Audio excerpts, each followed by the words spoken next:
Hi, I'm Scott Sullivan for Running Canada TV. We're standing in front of the beautiful Albright Knox Gallery prior to the Niagara Fallsview Casino Resort International Marathon. We have runners from about 34 countries who are gathered here to run this spectacular course from Buffalo, about 10K in the United States, across the Peace Bridge into Ontario and alongside the Niagara River all the way to the finishing point at the Falls. This event has annually been a little bit rainy. This year the rain is held off. It's cool. It's beautiful.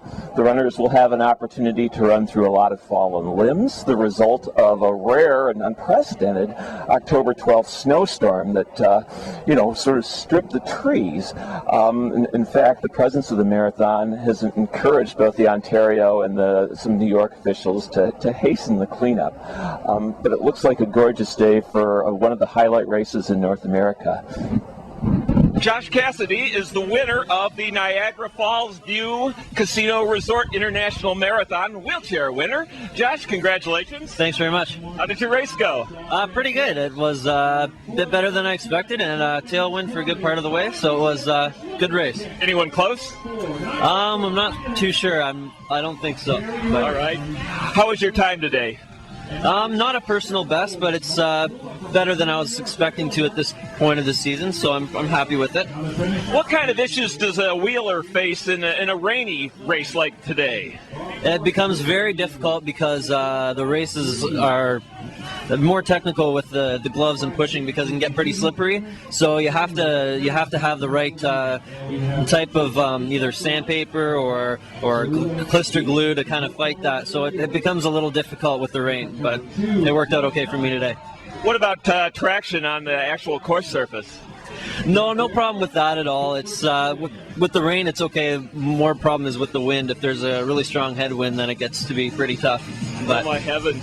Yeah. Well, what's next, Josh? Detroit next weekend, and then New York the weekend after that. Do you have a goal time for Detroit?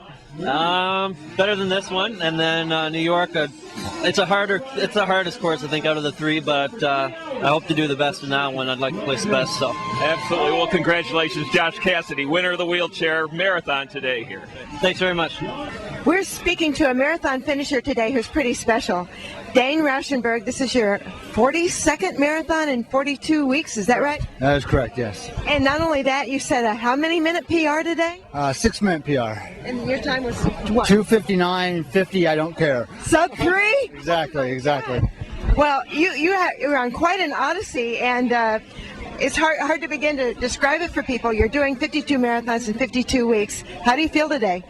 I feel elated. I mean, I wanted to break 3 hours, and I did. So as long as I can get the word out there about L'Archemobile, which is what I'm doing all this for. Right. Can you tell us a little bit about your charity? Sure thing. L'Archemobile is part of an international organization that is located in Mobile, Alabama, that works with mentally and physically handicapped people. Well, you are to be congratulated for taking on such a huge mission and for being so successful so far. Thank you very much. I appreciate that. We wish you luck in your last 10. Thank you very much. With marathon runner-up Kate McNamara of Hamilton, a two-time Around the Bay winner, I believe, and today the former hockey player has run a personal record 2:48. Congratulations, Kate. Thank you. Tell me some about how your race went. It was a good race. I felt it in the last 5K, but overall, windy and that, but we had a little bit of a tailwind, so it was a good push through. So a good run. I'm happy with it. Mm-hmm. You were in sight of the leader for a while anyway. I could see her up there. I could see the car more or less, the flashing light, so I knew she was there. So I just tried to keep up and not let the distance spread too much, but the last 5K hurt, so that's where she pretty much gained, I think, a lot on me. Sure. How are the conditions? I mean, it was wet, but it wasn't obviously bad enough for running to bother you too much. No, it could have been, I wasn't sure. The rain wasn't too bad at all, and actually the wind, we got a couple pushes, a little bit of tailwind, and then a little bit of crosswind, which was tough, but other than that, it was actually pretty good. So your training must have been going well. Were you expecting a time around 2:48? I was hoping. A few of us have been training, and that's what we were kind of aiming for. So, yeah, I think anything better than that, and I would have been ecstatic. And even this, I am. So I can't complain. I'm happy. So. Sure. Well, what's next, Kate? You know what? I don't know. I kind of go with it. So we'll see what comes up. For sure, the Bay. So sure. Yeah. Sure. Yeah. Well, hey, congratulations on your race today. Thank you very much. Roy Rogers is the elite athlete coordinator at today's race. Roy, it's a little bit wet, but it's been a not too bad a day for our runners. As organizers, we don't really have anything to complain about. You know, like I mentioned to some of the runners, these are the best conditions we've probably had in 3-4 years, so they're not complaining. If they're not complaining, I'm not complaining. Can you tell me a little bit about maybe some past Olympic trials here? Well, at that time, I was a high school athlete. Bill Rogers, of course, was my hero, but Alberto Salazar was right up there. And at that time, my father had asked me whether or not I would be interested in going down to watch the finish. And I was, yeah, sure, Dad, but how are you going to manage that? Well, he was hired as a driver to bring in some of the elite athletes. So I said, no, there's no way. And he said, yeah, he says, wear this tag, come down to the finish line. So, make a long story short, it provided me the opportunity, one, to get Alberto Salazar's autograph, but I had a chance to talk to Pete Fitzinger for 2 or 3 minutes after that. And it was, you know, that was my inspiration. I was struggling with running at that time, and that, I can say, was my inspiration to restart running again. And when Jim Ralston asked me to be the elite athlete coordinator, I'm re-inspired by running again. I'm back running competitively again, and it's something I thoroughly enjoy, and I have Jim Ralston to thank for that. Steve Bohan is the Canadian champion, good for $2,500 and third overall in today's marathon. Steve, tell us about your race.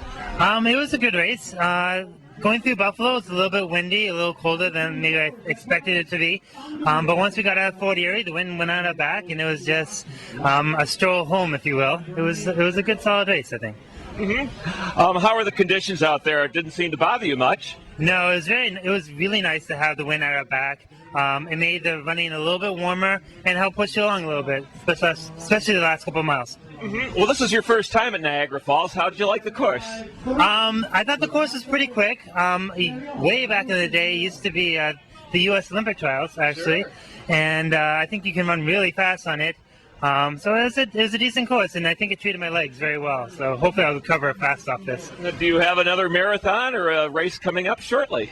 I guess shortly depends on years. Actually, I'm going to try to do Ottawa this May.